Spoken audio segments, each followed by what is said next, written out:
Magandang umaga sa ating lahat, no? Ngayon, magbablog tayo. Tingnan natin yung nangyari kasi concern ng operator dito ay low power. Ibig sabihin, mahina yung tulak. Tapos may mga lumalabas na fault sa dashboard. Ang unang napansin niya ay yung engine oil low pressure. Pangalawa, yung fuel pressure low. At yung pangatlo ay yung transmission filter restricted. So, ibig po sabihin nito, ang engine pressure low na sinasabi niya ay yung mahina na pressure ng langis. So ibig sabihin ang nagbibigay ng pressure dito ay yung bomba. So ngayon, kung i-check natin sa self-diagnostic o yung diagnostic tools na naka-built in dito sa unit, ang unit natin ay D8R. So tingnan po natin dito, no? Tayo sa service. Okay, so lumabas po dito diagnostic. Titingnan natin kung anong fault ang lalabas. So una, ngayon hindi lumabas yung engine oil pressure kasi nga patay yung makina natin. So walang pressure ng langis na aakyat. Ngayon dito tayo sa fuel pressure sensor. So bakit lumabas ang fuel pressure sensor? Ito po ang dahilan nito. Ngayon nawala na naman. So para malaman natin na may problema yung ating fuel pressure sensor or ating fuel filter. So start muna natin.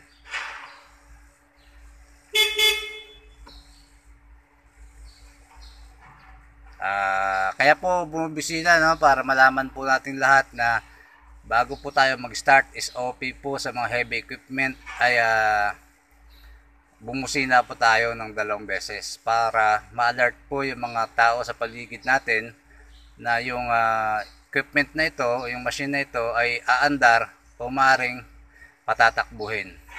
So ibig sabihin yan, kung merong mga tao sa paligid ay kaagad sila makakaalis. So bumusina na tayo. Start na natin.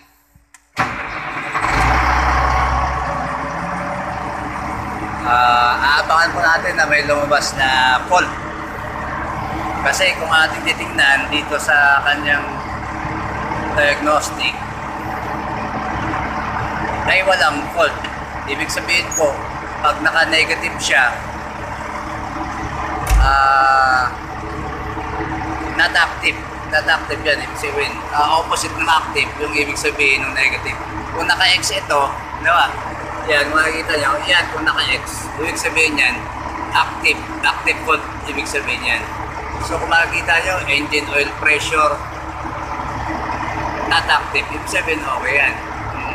Titingnan natin, lalabas yung pressure niya. So, yan, first 3,815 and last 6,228. Yan, status.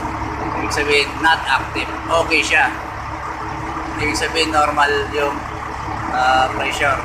Ngayon, hahanap tayo ng active na fault.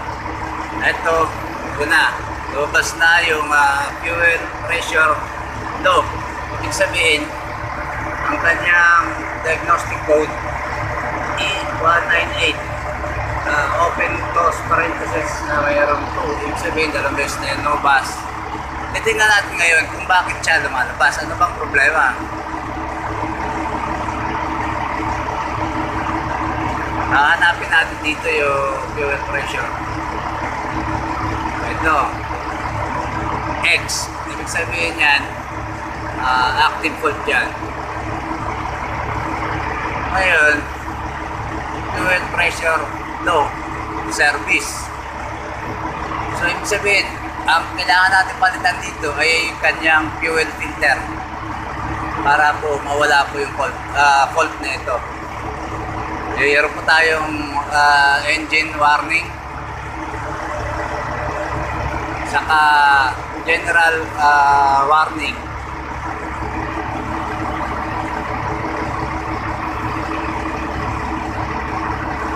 Sa ngayon walang lumalabas na transmission filter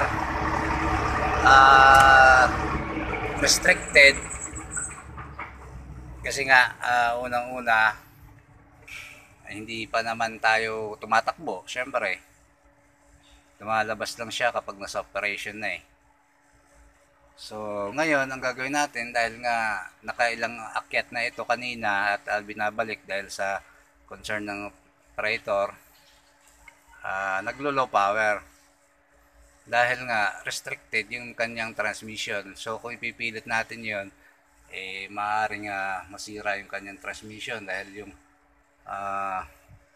transmission fluid na dadaloy sa kanyang transmission ay limited kasi nga restricted yung filter. So ang gagawin natin dito, palamigin lang natin ng konti. Ito ang ating magilas na mekaniko. Say hi to my vlog. Ito no, dito natin makikita yung transmission filter dito. Paano natin masasabi na nandito? Merong logo, meron pong sticker dito. Ibig sabihin yan, yung gear na yan, yan po yung transmission.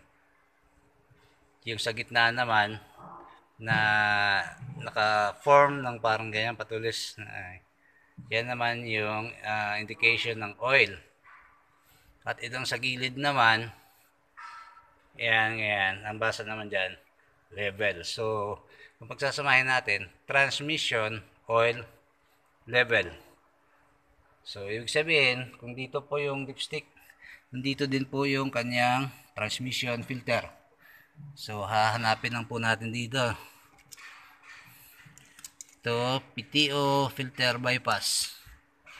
Hindi po ito. Steering charge filter. Medyo mainit pa, palamig-lamigin muna natin. So ayun lang po no? Update po namin kayo mamaya kung palinis na namin yung transmission filter, papalitan namin ng fuel filter.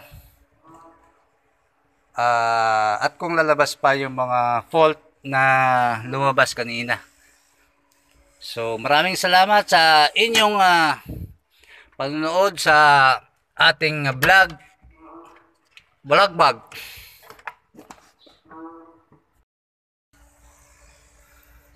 Magandang umaga sa ating lahat no? Ngayon magbablog tayo. Tingnan natin yung nangyari kasi concern ng operator dito ay low power. Ibig sabihin mahina yung tulak. Tapos may mga lumalabas na fault sa dashboard. Ang unang napansin niya ay yung engine oil low pressure. Pangalawa yung fuel pressure low. At yung pangatlo ay yung transmission filter restricted. So ibig po sabihin nito, ang engine pressure low na sinasabi niya ay yung mahina na pressure ng langis. So ibig sabihin ang nagbibigay ng pressure dito ay yung bomba. So ngayon kung i-check natin sa self-diagnostic o yung diagnostic tools na naka-built-in dito sa unit, ang unit natin ay D8R. So tingnan po natin dito no, tayo sa service. Okay, so lumabas po dito diagnostic. Titingnan natin kung anong fault ang lalabas. So una, ngayon hindi lumabas yung engine oil pressure kasi nga patay yung makina natin. So walang pressure ng langis na aakyat. Ngayon dito tayo sa fuel pressure sensor. So, bakit lumabas ang fuel pressure sensor? Ito po ang dahilan nito. Ngayon, nawala na naman. So, para malaman natin na may problema yung ating fuel pressure sensor or ating fuel filter. So, start muna natin.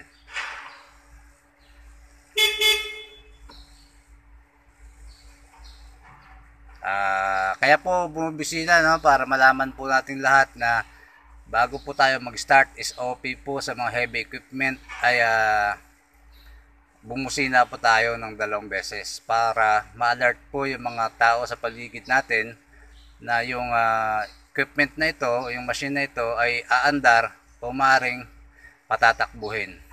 So, ibig sabihin yan, kung merong mga tao sa paligid, kaagad sila makakaalis. So, bumusina na tayo. Start na natin.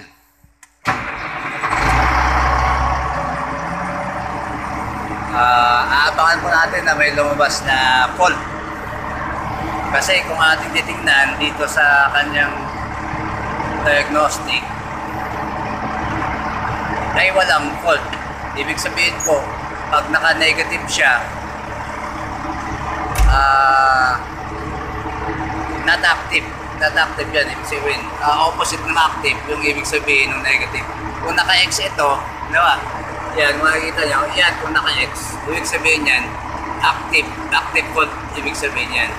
So, kung makikita nyo, engine oil pressure, not active. Ibig sabihin, okay yan. Titingnan natin, lalabas yung pressure niya. So, yan, first 3,815 and last 6,228. Yan, status. Ibig sabihin, not active. Okay siya. Ibig sabihin, normal yung pressure. Ngayon, hahanap tayo ng active na fault. Ito, ito na. Lumabas na yung fuel pressure low. Ibig sabihin, ang kanyang diagnostic code E198. Open close parenthesis na mayroong 2. Ibig sabihin, 2 beses na yung lumabas. Titingnan natin ngayon kung bakit siya lumalabas. Ano bang problema? Hanapin natin dito yung fuel pressure. Ito. X. Ibig sabihin yan, active fault yan. Ngayon, fuel pressure low. Service. So, ibig sabihin, ang kailangan natin palitan dito ay yung kanyang fuel filter para po mawala po yung fault na ito. Mayroon po tayong engine warning saka general warning.